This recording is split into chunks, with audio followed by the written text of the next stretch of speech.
Have you ever had this strange feeling that your real life hasn't actually started yet? Like everything happening right now is just the waiting room, the warm-up, the part before the part that counts.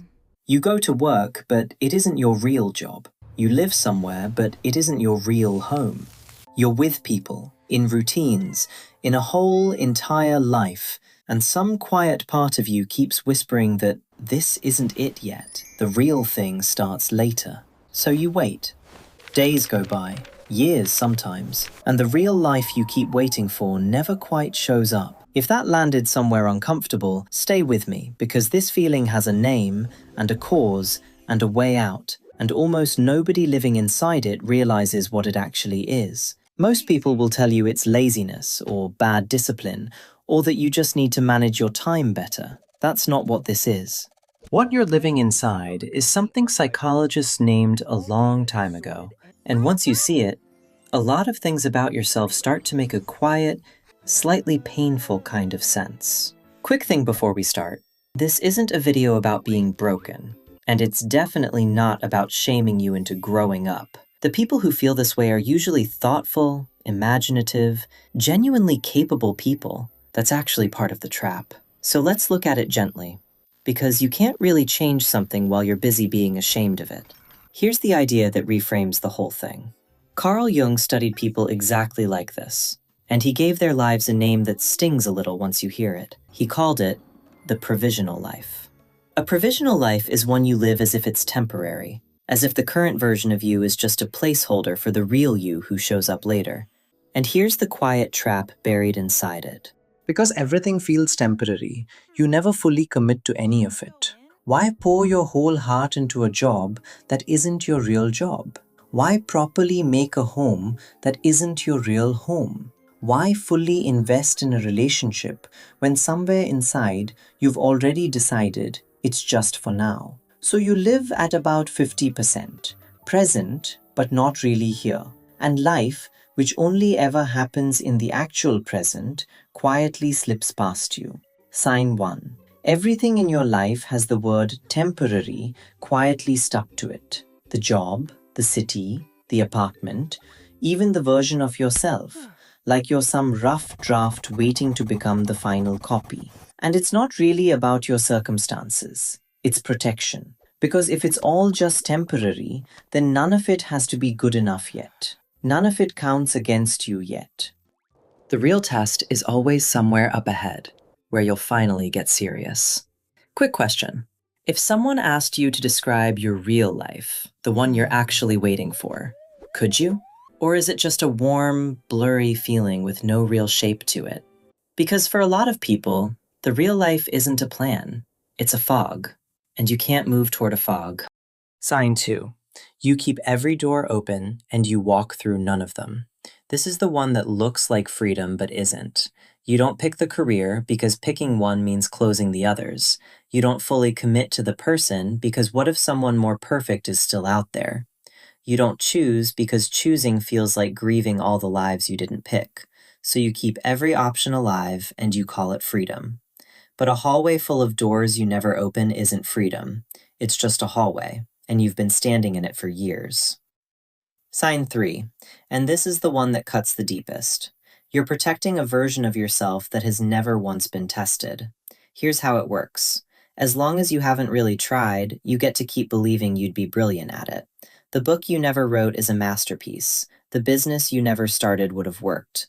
The talent you never developed is still, technically, limitless. The second you actually try, all that beautiful potential has to collide with reality. And reality might just say you're average. So a part of you would rather protect the dream than test it.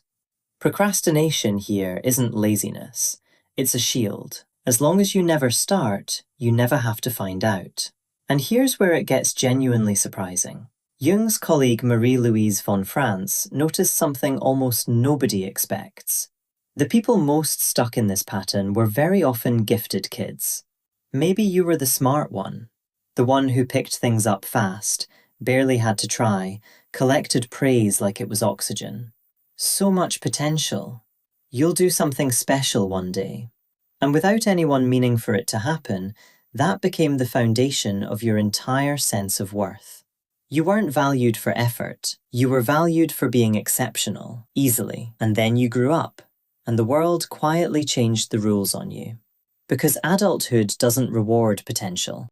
It rewards results and persistence and being willing to be bad at something before you're ever good at it. And for a kid whose whole identity was built on being naturally special, that's not just hard, it's threatening. Being a beginner feels like a lie about who you are. Getting rejected feels like the universe confirming the praise was wrong the whole time. So the mind finds an exit. It whispers, I haven't failed, I just haven't started yet. And that one little sentence can quietly cost you a decade. If any of this is landing a bit too accurately, hit subscribe, because the next part is where the waiting shows you how it keeps itself alive. And one of these is something you've almost certainly done in the last 24 hours without ever seeing it for what it really is. When the gap between the imagined life and the real one gets too painful, the mind reaches for something to dull it. And the most common painkiller is comfort, the endless scroll. One more episode. One more game. Not because you're really having fun, but because it quiets the alarm. In the game, you're a hero who wins. On the feed, you're somewhere more interesting than here. It stops being entertainment and turns into anesthesia, a way to not feel the quiet fact that you're standing completely still. And the cruel part is that every hour you spend numbing the feeling is an hour you're not building the life that would actually cure it. There's also the spectator thing, and this one's uncomfortable to admit. People in this state often carry a faint, secret sense of being a little above the people busy living ordinary lives. You watch them take the steady job, pay the mortgage, settle down, and some small voice goes, they've given up, they're stuck in the race. I'm meant for something more special than that.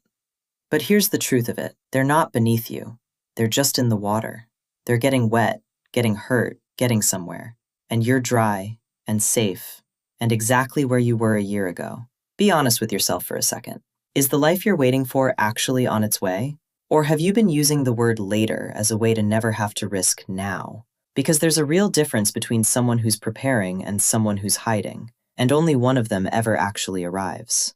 Now, this is the part where most videos hand you a motivational speech and a to-do list. I'm not going to, because nobody ever snapped out of this.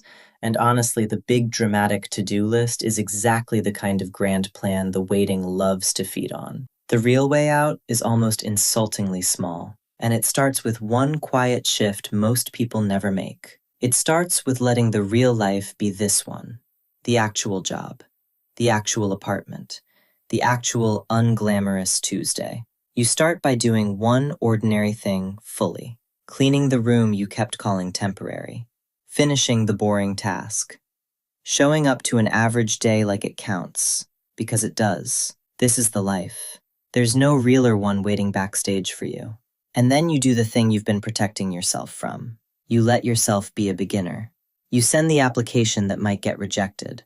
You start the thing you might be bad at, not to be great at it right away, but just to break the spell. Because the first time you actually try and survive the disappointment, you learn the secret the waiting was hiding from you this whole time. Failure doesn't end you. It's just information. And a tested, slightly bruised, real ability is worth so much more than infinite untested potential. One of them slowly builds a life. The other just quietly decorates the waiting room. And if your own willpower keeps negotiating with you, and it will, it's shockingly good at it, don't lean on it alone. Find the people, the deadline, the structure outside yourself that won't quietly accept your excuses. Not to punish you, just to keep your feet on the ground for the moments when the part of you that wants to drift back into someday starts whispering again. So if you saw yourself in any of this, please hear this part clearly. You're not lazy, you're not broken, and you didn't waste your potential.